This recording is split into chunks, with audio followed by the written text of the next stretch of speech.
தூத்துக்குடி மாவட்டம் விளாத்திக்குளம் அருகே +2 மாணவி படுகொலை செய்யப்பட்ட வழக்கில் முக்கிய குற்றவாளியான தர்ம முனீஸ்வரன் கைது செய்யப்பட்டதைத் தொடர்ந்து ஆத்திரமடைந்த பொதுமக்கள் அவரது வீட்டை அழித்து நொறுக்கி சூறையாடினர். தமிழகத்தில் சமீபத்தில் நடந்த ஒரு அதிர்ச்சி சம்பவம் மக்களிடையே கடும் கோபத்தையும் பதற்றத்தையும் ஏற்படுத்தியிருக்கு. ஒரு 17 வயது பள்ளி மாணவி கொடூரமாக கொலை செய்யப்பட்ட சம்பவம் தற்போது ராமநாதபுரம் மாவட்டம் முழுவதும் பெரும் பரபரப்பை ஏற்படுத்தி இருக்குது.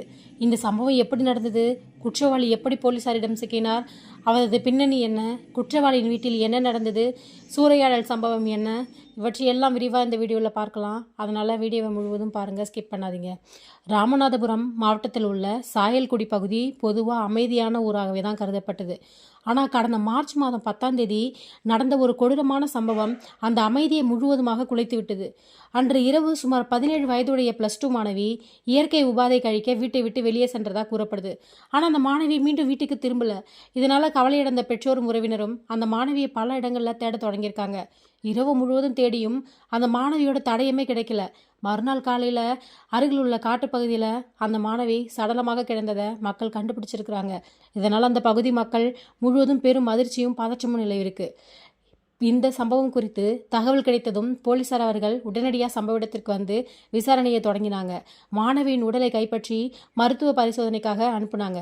அதே நேரத்தில் அந்த பகுதி முழுவதும் தீவிர விசாரணை நடத்தப்பட்டது. சம்பவம் நடந்த இடத்திற்கு அருகில் உள்ள CCTV காட்சிகள் அனைத்தும் போலீசாரால் சேகரிக்கப்பட்டது. அப்போது சம்பவ இடத்திற்கு அருகே சில நாட்களாக ஒரு சந்தேகத்திற்கு நபரான பைக் நிறுத்தப்பட்டிருந்தது போலீசாருடைய கவனத்துக்கு வந்தது. அந்த பைக்கோட விவரங்களை போலீசார் ஆராய்ந்த போது அது ராமநாதபுரம் மாவட்டம் பார்த்திபனூர் பகுதியில் திருடப்பட்ட பைக்குன்னு தெரிய வந்திருக்கு. அந்த பைக்கை ஓட்டி வந்த நபர் யார் அப்படிங்கிறத கண்டுபிடிக்க போலீசார் CCTV காட்சிகளை ஆராய்ஞ்சாங்க. அப்போது தான் அந்த பைக்கை ஓட்டி வந்தது சாயல்குடியை சேர்ந்த தர்ம முனீஸ்வரன்கிற நபர் அப்படின்னு தெரிய வந்திருக்கு. இதனைத் தொடர்ந்து போலீசார் அவரை தேடி தீவிரமாக முயற்சி மேற்கொண்டாங்க. போலீசார் விசாரணையில் ஒரு அதிர்ச்சி தகவல் வெளிவந்தது. தர்ம முனீஸ்வரன் சாதாரண நபர் அல்ல, இவர் ஏற்கனவே ஒரு கொலை வழக்கில் தண்டனை பெற்றவர் என்பது தெரிய வந்தது. 2020ஆம் ஆண்டு ஒரு மூதாட்டியை கொலை செய்த வழக்கில் இவருக்கு ஆயுள் தண்டனை வழங்கப்பட்டுச்சு. அதுக்கப்புறம் அந்த தீர்ப்பை எதிர்த்து உயர்நீதிமன்ற கிளையில் மேல்முறையீடு செஞ்சார். அதுக்கப்புறம் சில நிபந்தனைகளுடன் ஜாமீனில் வெளியே வந்திருக்கிறாரு. ஆனால் ஜாமீனில் வெளியே வந்த சில காலத்திலே இவ்வளவு கொடூரமான குற்றத்தை செஞ்சிருக்கிறாரு. அறிவியல் ஆதாரங்கள், CCTV காட்சிகள் மற்றும் விசாரணை மூலம் கிடைத்த தகவல்களின் அடிப்படையில் போலீசார் அவர்கள் தர்ம முனீஸ்வரனை கைது செஞ்சாங்க. அவரை கைது செய்த செய்தி வெளியானதும் சாயல்குடி பகுதியில் பெரும் பதற்றம் ஏற்பட்டிருக்கு. மாணவியோட மரணம் அந்த பகுதி மக்களை மிகவும் கொந்தளிக்க வச்சிருக்கு. மாணவியோட உறவினர்கள் மற்றும் பொதுமக்கள் அனைவரும் ஒன்றாக திரண்டு குற்றவாளிக்கு கடும் தண்டனை வழங்க வேண்டும் அப்படின்னு கோரிக்கை வச்சாங்க. அந்த கோபம் காரணமாக மக்கள் நேரடியாக குற்றவாளி தர்ம முனீஸ்வரன் வீட்டை சுற்றி முற்றுகையிட்டிருக்காங்க. சாயல்குடி மாரியம்மன் கோயில் தெருவில் இருக்கும் தர்ம முனீஸ்வரன் வீட்டை மக்கள் சூழ்ந்திருக்காங்க. அதுக்கப்புறம் அந்த வீட்டின் கதவுகள், ஜன்னல்கள் மற்றும் உள்ளே இருந்த பொருட்களை கற்களால் எரிந்து சேதப்படுத்தியிருக்கிறாங்க. மேலும் கம்பிகள், கற்கள் கொண்டு தாக்கி வீட்டை முழுமையாக சூறையாடியிருக்காங்க. இதனால் அந்த பகுதி முழுவதும் போர்க்களம்ங்கிற சூழ்நிலை ஏற்பட்டிருக்கு. நிலைமை கட்டுப்பாடு மீறி போனதுனால அந்த இடத்துக்கு நூற்றுக்கணக்கான போலீசார் குவிக்கப்பட்டாங்க.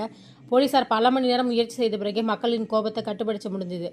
இருப்பினும் இந்த பகுதியில் இன்னும் பதற்றமான சூழ்நிலை தொடர்ந்ததாக கூறப்படுது. மாணவியின் உறவினர்கள் ஆரம்பத்தில் மாணவியின் உடல்நிலை வாங்க மறுத்து போராட்டம் நடத்தி வந்தாங்க. குற்றவாளியை கைது செய்ய வேண்டும், கடுமையான நடவடிக்கை எடுக்க வேண்டும் என்று அவர்கள் கோரிக்கை வச்சாங்க. அப்போது குற்றவாளி கைது செய்யப்பட்டதை அடுத்து மாணவியோட உடலை பெற்றுக்கொள்ள அவர்கள் சம்மதிச்சிருக்கிறாங்க.